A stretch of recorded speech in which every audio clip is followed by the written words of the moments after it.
It's no use going back to yesterday because I was a whole different person there. Hey everyone, how's it going? Welcome back to your favorite weekly podcast, Refreshingly Idiotic. I'm your host, Hannah. And just a disclaimer, today I actually decided to sit outside because the weather is pretty decent. I'm sitting in the cubby door area of my elementary school, so if you hear any outside noises or echoey, that might be why. But anyways, today's episode is all about Todd Syndrome, better known as Alice in Wonderland Syndrome, but we'll get into that right after we roll the intro music.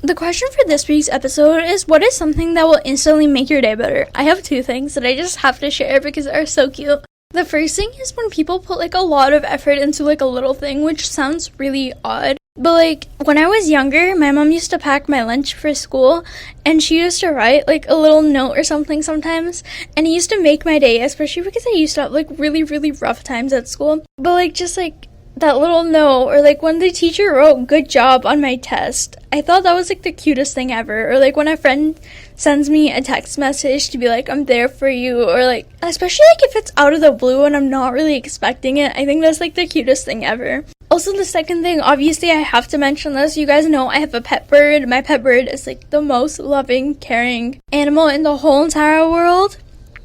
So, I don't know if I've actually mentioned this on any of my episodes because this happened while I was working on the podcast. But there was one morning where I got up and I just didn't have the energy. I was very, very depressed that day. And I genuinely didn't want to get out of bed. And I usually get out of bed around 8 o'clock. So I'll get out of bed, I'll wash up, and then I'll take him out of his cage. But it was way past 8 o'clock and I wasn't getting out of bed. And he was silent because I think he could feel something in the air. And then eventually, he let himself out of the cage. He flew all around my room because I have a loft bed, so his cage is right underneath my bed. He flew around and he found me on top of the bed. And then he just started cuddling me, and it was the most cute, wholesome thing ever because he knew that's what I needed to get out of bed. Because, let's be real, if he's gonna cuddle me, I'm gonna stay there and I'm gonna cuddle. So, I probably stayed there for another half hour. And then I forced myself to get up and just get on with the rest of my day. And again, it's just the cutest thing in the world because he knows when I'm not alright, and he knows when I need some cuddles and comfort, or if I'm just being out of it and I just need to wake up, and he'll bite me. Not even really that bad, but it's so cute. Okay, I think we should get into today's episode, which was Todd Syndrome. So I'm gonna be talking about the definition, fun facts, just because that's where the name came from, causes, symptoms, how it's shown, how it's diagnosed, and treatments. So the definition, please let me know if this doesn't make sense, but as per usual, I'm kind of going through all of my research resources and I'm trying to mash up the definitions, find one that makes the most sense for me. But if it doesn't make sense for you, please reach out and let me know because I really do want it to make sense. And I'd like to say that I know the illness well enough to be able to explain it to somebody even if they don't understand the way I've explained it here. So the definition is that it's a condition that causes temporary episodes of distortion and impaired senses.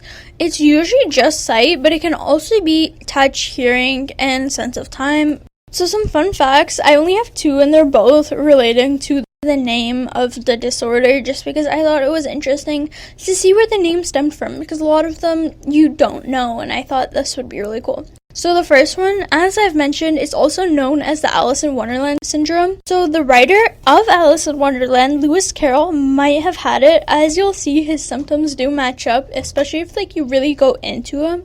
But the biggest one is that he used to write about having a lot of migraines in his diary, which is a symptom or a side effect of Todd Syndrome.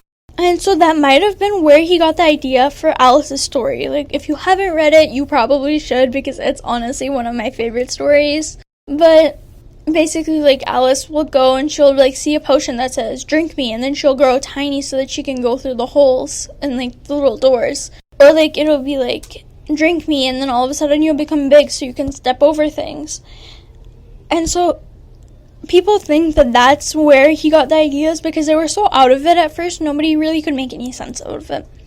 The second thing is that it's named Todd Syndrome because the person who really figured it out and like studied it for the first time and understood it and where Lewis Carroll might have had it was named John Todd, who was a psychiatrist. Next up is causes. So this one, it's been researched pretty thoroughly, but it's kind of hard to research, so they're not fully known yet why somebody might have Todd syndrome, because the episodes are really, really short. They can be as short as like 5 minutes, so it's very, very hard to research them, but it looks like it has a lot to do with like the head. So if you have migraines, head trauma, brain tumors, or anything really head related, it seems to be like the main leading cause. So who is it most likely to affect? It's usually young children or like young adults, and usually people tend to grow out of it. Only 1/3 of adults who had it as a child didn't grow out of it. As for symptoms, which I've been hinting at for a while now, you'll only feel one of the 5 symptoms that I'm about to mention at a time for like one episode. And the episodes usually last from about 5 minutes to 20 minutes, which is why, again, they're so difficult to diagnose and research and study. The first one is microscopia, where objects appear smaller than they actually are. The next one is the exact opposite, so macropsia, where objects appear larger than they actually are. The third type is telepecia, where objects appear further away than they actually are. The fourth, on the other hand, is pelopsia, where objects appear closer than they actually are. The final one doesn't actually have an opposing side, but it's metamorphosia, which is where straight lines appear to be wavy, bent, or out of shape. Now, the types of ways it shows, which I wanted to say migraine was a symptom, but it's actually not. So there's 6 different types of ways that it shows. So the first one that's most common is migraines. So it's a very like early sensory indicator, because this mental illness could be like a subtype of a migraine. Not necessarily a subtype, but I think that's like the best way to put it, because if you don't have migraines but you think you have Todd syndrome, you're more likely to just be misdiagnosed. You might have something else. The second one is size distortion. So like the symptoms I just mentioned, yourself, others, or objects around you are changing, so they might get like smaller or bigger. The third way is perceptual. So it means objects might be moving further away or closer by.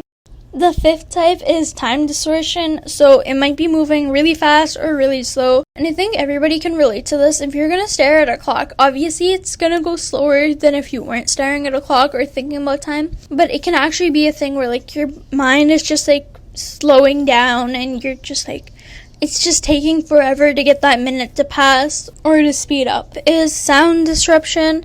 So loud might sound super quiet to you, or quiet might sound super loud to you, which I honestly thought this one was the most interesting one, because if I'm screaming somebody's ear, if they have like Todd syndrome and they're in the middle of an episode, it could sound like a whisper to them, and I thought that was really, really interesting. That's like one of the biggest things in this episode that stood out to me. Final type is loss of limb control. This is actually the most scariest thing, but you might just feel like totally out of control, uncoordinated, as if you're not like controlling your limbs. Like, let's say you're walking, it doesn't feel like you're actually walking. You just like, you know in your head that you're moving, but it doesn't feel like it.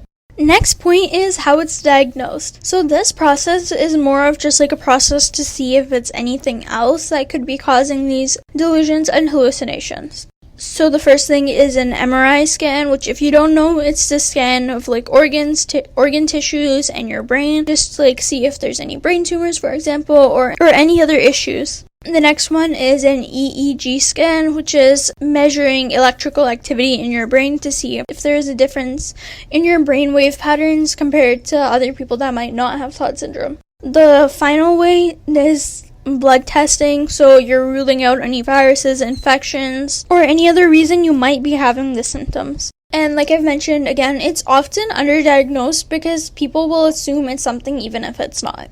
And so then you'll be labeled with, let's say, just anxiety, because like obviously if things are shifting around you out of nowhere for like really short periods of time, but they are happening. You might take them as panic attacks, so it is often diagnosed as anxiety, but it could be diagnosed as other mental illnesses as well. Lastly is treatments. So there isn't a specific treatment, again, because it's so short, there hasn't been enough time to study the episodes, but honestly, it's not really that bad. Like, obviously, it's gonna freak you out if you haven't, but the symptoms itself, they aren't necessarily the worst that could happen to you, so eventually you could just wait until you grow out of it. Other things is, like, treat the little sources that I mentioned earlier. So, like, let's say you have a migraine and that's where the mental illness is stemming from. Try to do something to treat the migraine, because it's falling underneath the migraine, right? So you're trying to treat the migraine. It might help lessen the symptoms.